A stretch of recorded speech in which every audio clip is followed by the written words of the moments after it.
Dear Boomers, next week I will be having a gentleman by the name of Matthew Dix on my show here that you will be invited to join us. It's not going to be live, but it will be published soon after we stop our interview.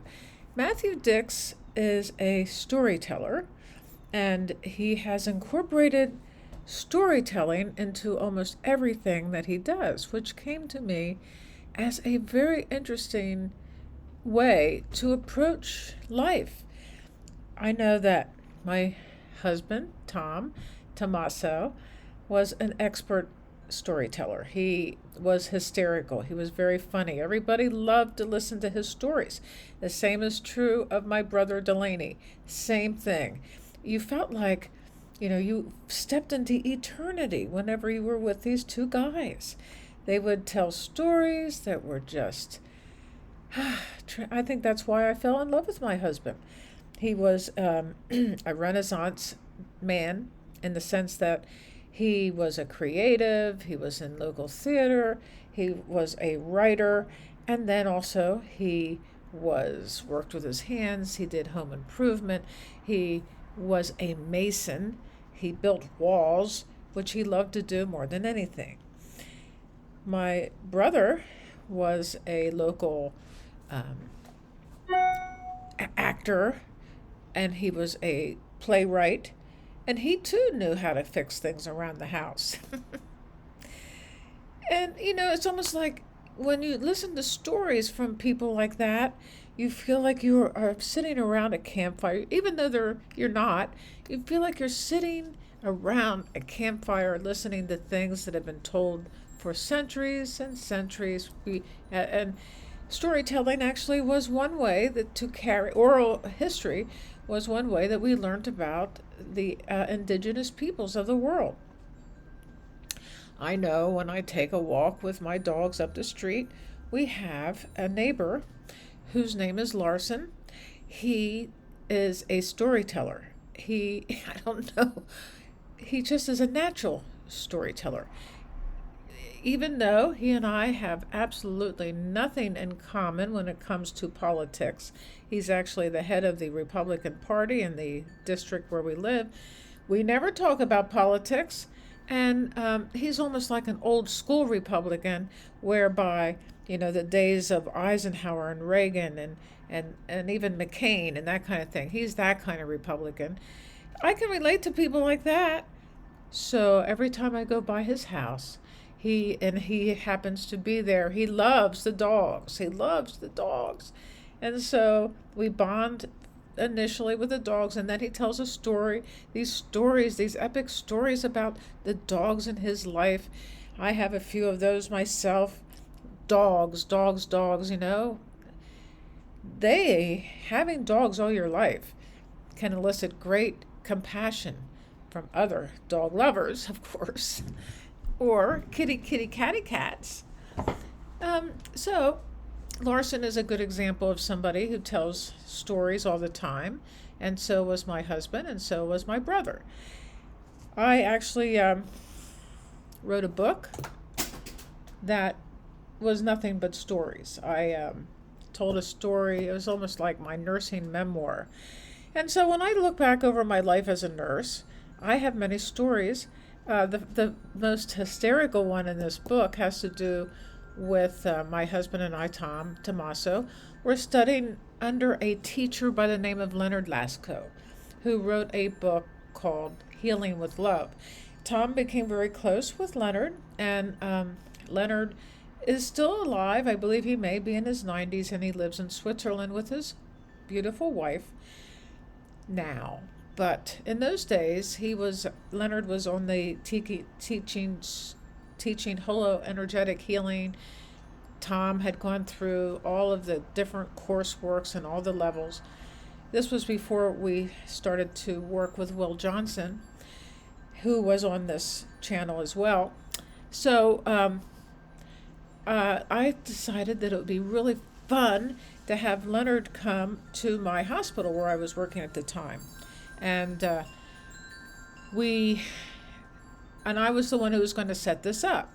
So, of course, I ran into some people who were very enthusiastic about the whole idea of complementary integrative medicine being in these hospital settings.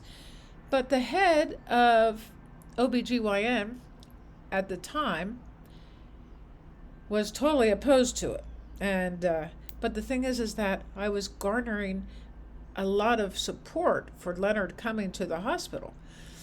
So I'll never forget, he had the book. His name was Dr. Simone, had the book in his hand, the Healing with Love book. He walks into my office. I thought, oh, how nice of Dr. Simone to come visit me. He had the book and he threw it at me. And I dodged. And I said, oh my goodness, well, I can tell you didn't like the book. And then he conceded and said, given the fact that there is so much support for Leonard coming to the hospital, he would comply. He said yes, he could come, and then he stormed out of the office. And I thought, boy, oh boy, he could have approached that in a little bit of a different way, in a way that was a little bit more supportive of me as an employee under him, but he wasn't that way. That's just the way he was. So Leonard came to the hospital and he spoke to residents, and in the evening he had a public talk with the community. That was fascinating because there was a gentleman who came with his wife, and he was dying of bowel cancer, and he managed to come into the room with his oxygen and very frail and very sick. And at the end of it all, I approached him and I said, would you like a session with Leonard? And he said he did. So his name was Willard. Willard did meet with Leonard, and he loved the work. It's a very, very meditative kind of work, but it's not just pure meditation. It's a deep way of looking at your life and changing the way you have always been into a new person with new symbols, with new visions of what your life can be. So then Tom also was doing this holoenergetic healing, and he and I met with Willard. What my job was to keep the loving field alive in the room. That was my role in helping Willard. So Tom would do the work with Willard, and I was creating a loving field in the room. And I'll tell you, that kind of thing, creating a loving field, is something we could do wherever we go. Creating a loving field wherever we go, whomever we speak to. It's creating an unconditional loving field is what I was doing with those meetings. And Willard then decided that he wanted to meet with his children, whom he had been estranged from, and he wanted to meet with them before he died. And so he did a road trip. He went out to where he was living in York, Pennsylvania, Willard was. He traveled to where his children were out in the West Coast, and then he met with them. I'm not sure, how harmonious that meeting was, but at least he felt as if he had created a situation where the unfinished business in his life was not a problem. He could die with that feeling of release and go forth into the next realm with a healing of his heart. And that's what happened with Willard. And it all came about because of working at York Hospital with people who weren't necessarily, some people were, some people weren't, but were not open. The residents came to me afterwards and said, well, that's not very scientific, and I don't believe anything he said, and others were very receptive, and I developed friendships with those residents who did think it was a good idea. And of course, the ones who didn't think it was a good idea were very closed to having a friendship.